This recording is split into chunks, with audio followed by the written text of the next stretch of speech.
Hello everyone, welcome to my channel. आज मैं explain करने जा रही हूँ 2020 में आया rom com drama single and ready to mingle. इसे मैं एपिसोड वाइज एक्सप्लेन करूँगी, तो प्लीज़ आप मेरे चैनल को सब्सक्राइब कर लें और बेल आइकन प्रेस कर दें जिससे कोई भी अपडेट मिस ना हो। तो शुरू करते हैं। ड्रामा के स्टार्ट में हम देखते हैं कि दो लड़कियाँ एक ड्रामा देख रही हैं। यहाँ हमारा इनसे इंट्रोडक्शन कराया जाता है। ये जियोन शियो है और ये बोंग जुई। ये दोनों मिडिल स्कूल से फ्रेंड्स हैं। इन्होंने हमेशा गर्ल्स स्कूल में ही पढ़ाई की है और आज तक सिर्फ ड्रामा देखकर ही ये जाना है कि रोमांस क्या होता है। ये अपनी फीमेल फ्रेंड के साथ खूब मस्ती करती हैं, पर हमेशा से गर्ल्स स्कूल में पढ़ने की वजह से इनका बॉयज़ से रिलेटेड एक्सपीरियंस ज़ीरो है, जिसकी वजह से जहाँ जियोन शियो को लगता है कि जो भी लड़का उससे बात करने की कोशिश करता है वो उसमें इंटरेस्टेड है। इन शॉर्ट में कहें तो उसे रॉन्ग अजम्पशन बनाने की एक बुरी आदत है बिना फैक्ट को जाने। और वहीं दूसरी तरफ बोंग जुई लड़कों के सामने आते ही नर्वस होकर भाग जाती है। नेक्स्ट सीन में हम देखते हैं कि ये सब अपनी फ्रेंड्स के साथ एक पब में सेलिब्रेट कर रही हैं। अब ये 20 ईयर की हो गई हैं और वुमेन यूनिवर्सिटी जाने वाली हैं। जियोन शियो बोंग जुई को एक शेयर हाउस के बारे में बताते हुए कहती है कि हम यहाँ रह सकते हैं और यहाँ लड़के भी रहते हैं, मतलब ये कोएड है। पर बोंग जुई उसे मना कर देती है और एक प्रॉपर प्लेस सर्च करने को कहती है।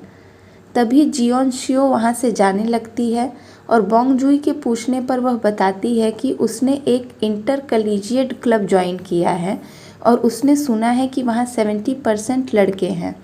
जिसे सुनकर बोंग जुई अजीब मुंह बनाती है और कहती है कि ये सुनने में ही कितना अनकंफर्टेबल लगता है कि इतने लड़के हैं वहाँ पर।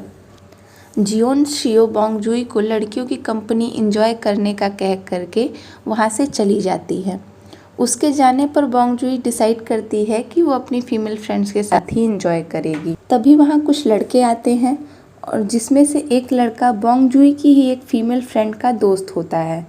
वो उनसे उन्हें ज्वाइन करने के लिए पूछता है और वो सब भी वहाँ बैठ जाते हैं। जैसा कि हम जानते हैं कि बोंग जुई लड़कों के सामने आते ही अनकंफर्टेबल हो जाती है, पर यहाँ वह कुछ नहीं कह पाती और उसे भी उनके साथ बैठना ही पड़ता है। वो अपनी फीमेल फ्रेंड को अपने दोस्त के साथ हंसी मजाक करते देख सरप्राइज होती है और सोचती है कि ये लड़कों के साथ इतनी कंफर्टेबल कैसे है।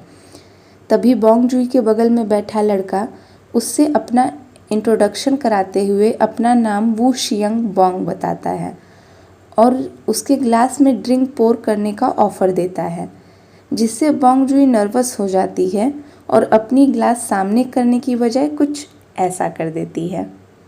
बोंग जुई इतना ड्रिंक कर लेती है कि वो बुरी तरह ड्रंक हो जाती है और नशे में अजीब हरकतें करने लगती है।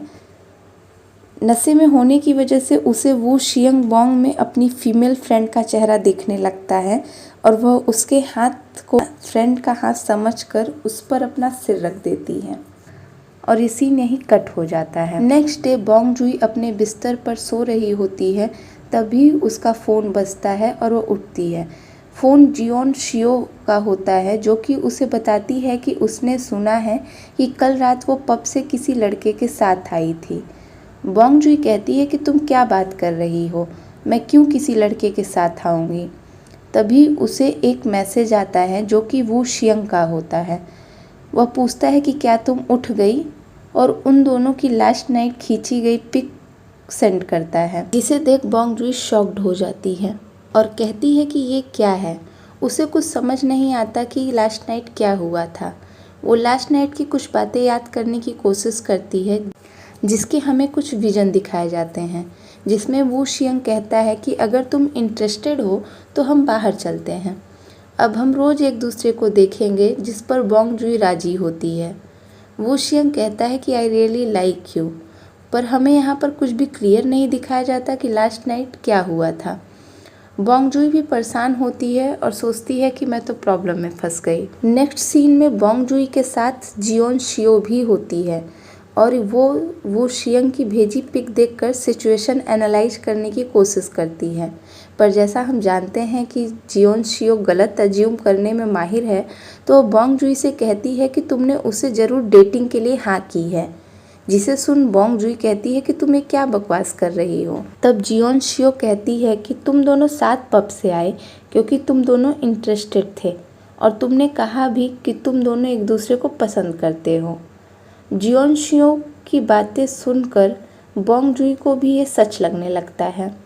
जियोन शियो कहती है कि मुझे बिलीव नहीं हो रहा कि बोंग जुई मुझसे पहले डेट कर रही है, जिसे सुन बोंग जुई परेशान होती है और उसे चुप रहने को कहती है। ये दोनों बातें कर ही रही होती हैं कि तभी वू शियंग का मैसेज आता है और वो आज 5 बजे मिलने की बात याद दिलाता है, जिस पर जियोन शियो सरप्राइज्ड होते हुए बोंग जुई से कहती है कि तुम दोनों ने पहले ही डेट फिक्स कर रखी है, जिस पर बोंग जुई परेशान होते हुए अपना फ़ोन जियो से लेने लगती है और ये सीन यहीं कट हो जाता है। नेक्स्ट सीन में हम देखते हैं कि वू शियंग अपना फ़ोन देख बोंग जुई के रिप्लाई का वेट करता रहता है और कहता है कि क्या वह आंसर नहीं करेगी। तो उसका फ्रेंड पूछता है कि क्या वो लास्ट नाइट वाली गर्ल? अभी हमें इस फ्रेंड का नाम नहीं बताया गया है। वू शियंग कहता है कि हाँ, वही लड़की। क्या लगता है कि क्या उसने अपना माइंड चेंज कर लिया? फिर हमें लास्ट नाइट क्या हुआ यह दिखाया जाता है। बोंग जुई नशे की हालत में वू शियंग को कहती है कि मुझे रहने के लिए एक जगह चाहिए, क्या तुम कोई जगह खोज सकते हो? तो वू शियंग उसे बताता है कि उसके कैफ़े के ऊपर एक शेयर हाउस है और वहाँ खाना भी मिलेगा, तो अगर तुम इंटरेस्टेड हो तो तुम आ सकती हो। बोंग जुई कहती है कि अभी चलते हैं। तो वू शियंग उससे पूछता है कि क्या तुम सच में अभी चलना चाहती हो?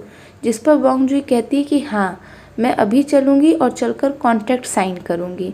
फिर दिखाया जाता है कि बोंग जुई कॉन्ट्रैक्ट साइन कर रही है। तो वू शियंग उससे पूछता है कि क्या तुम एक बार देखकर ही कॉन्ट्रैक्ट साइन करोगी? बोंग जुई कहती है हाँ, ये सही है। वू शियंग खुश होते हुए कहता है कि मुझे तुम्हारी पर्सनैलिटी पसंद है और पूछता है कि क्या तुम्हें इस बात से कोई प्रॉब्लम नहीं कि ये जगह कोएड है? पर बोंग जुई नशे में होने की वजह से ये भी हाँ कह देती है और वू शियंग उसकी तारीफ़ करता है और कहता है कि हम दोनों के नाम में ही बोंग है, वू शियंग बोंग और बोंग जुई। जिस पर बोंग जुई कहती है कि अरे हाँ, फिर तो हमें दोस्त बनना चाहिए और वू शियंग इसके लिए हाँ कर देता है। बोंग जुई साथ में पिक्चर क्लिक करने को कहती है, जिस पर वू शियंग कहता है कि अब तो हम रोज़ एक दूसरे को देखने वाले हैं। जिस पर बोंग जुई कहती है कि ये हमारी दोस्ती का पहला दिन है, तो ये उसे सेलिब्रेट करने के लिए है और वो पिक्चर क्लिक कर लेती है। और ये सीन यहीं कट होकर वापस प्रेजेंट में शिफ्ट होता है, जहाँ वू शियंग अपने फ्रेंड से कहता है कि अभी तक तो उसका मैसेज आ जाना चाहिए था। जिस पर उसका दोस्त कहता है कि हो सकता है उसे कोई अच्छी जगह मिल गई हो और अब वो कॉन्ट्रैक्ट कैंसिल करना चाहती हो। वू शियंग कहता है कि नहीं, सेमेस्टर शुरू हो गए हैं तो अब कोई नहीं मूव इन करेगा और तुम कहना क्या चाहते हो, क्या हमारा प्लेस अच्छा नहीं है? तो उसका फ्रेंड कहता है कि अगर लोकेशन को कंसीडर करें तो कॉस्ट थोड़ी ज़्यादा है।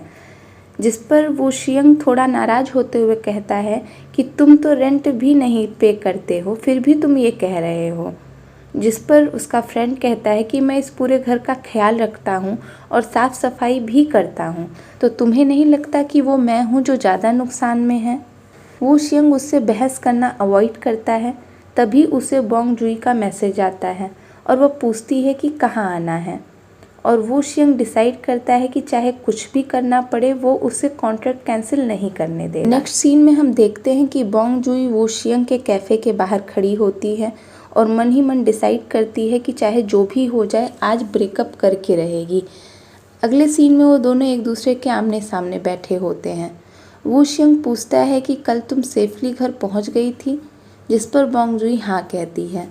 बोंग जुई को नर्वस देख वू शियंग सोचता है कि क्या ये सच में कॉन्ट्रैक्ट कैंसिल करने आई है। बोंग जुई कहती है कि क्या हम कल रात जो हुआ उसे भूल नहीं सकते? जिस पर वू शियंग कहता है कि ये कैसे हो सकता है, तुमने हाँ कहा था पहले, मुझे नहीं लगता कि अब ये पॉसिबल है। जिस पर बोंग जुई और टेंशन में आ जाती है और सोचती है कि क्या ये मुझसे ब्रेकअप नहीं करेगा। वू शियंग कहता है कि कल रात तुमने देखा तो कहा कि ये कितना अच्छा दिखता है और तुम्हें पसंद है। जिस पर बोंग जुई शॉक्ड होती है और सोचती है कि क्या सच में मेरा दिमाग ख़राब था कि मैंने ये बोला कि ये कितना अच्छा दिखता है, जबकि वू शियंग तो फ्लैट की बात कर रहा था। वू शियंग सोचता है कि क्या मैं एक बार उससे अपनी जगह दिखाऊं तो क्या पता ये अपना डिसीजन बदल ले। पर बोंग जूही उसकी कोई बात नहीं सुनती। वो सोचती है कि मैं इसकी जगह क्यों देखूं। वू शियंग किसी भी कीमत पे अपने घर को रेंट पे चढ़ाना चाहता था, इसलिए वह सोचता है कि अगर मैं इसे फिर से अपना घर दिखाऊं तो क्या पता ये अपना डिसीजन बदल ले। पर बोंग जूही इसकी कोई बात नहीं सुनती और उसे मना करके बाहर चली जाती है। उसके पीछे वू शियंग भी जाता है और उसे अपना प्लेस देखने के लिए कहता है। बोंग जूही का हाथ पकड़ वू शियंग उसे रोकने की कोशिश करता है, जिस पर बोंग जूही उसे पुश करती है और कुछ ऐसा हो जाता है। तभी वहाँ वू शियंग का फ्रेंड आता है और वू शियंग को इस हालत में देखकर पूछता है कि क्या हुआ, जिस पर वू शियंग उससे बताता है कि नई किराएदार ने उसे धक्का दे दिया। उसका फ्रेंड कहता है कि क्या ये नई किराएदार है, जिस पर बेचारी बोंग जूही हैरान परेशान होकर कहती है किराएदार, और इसी के साथ ही एपिसोड खत्म हो जाता है।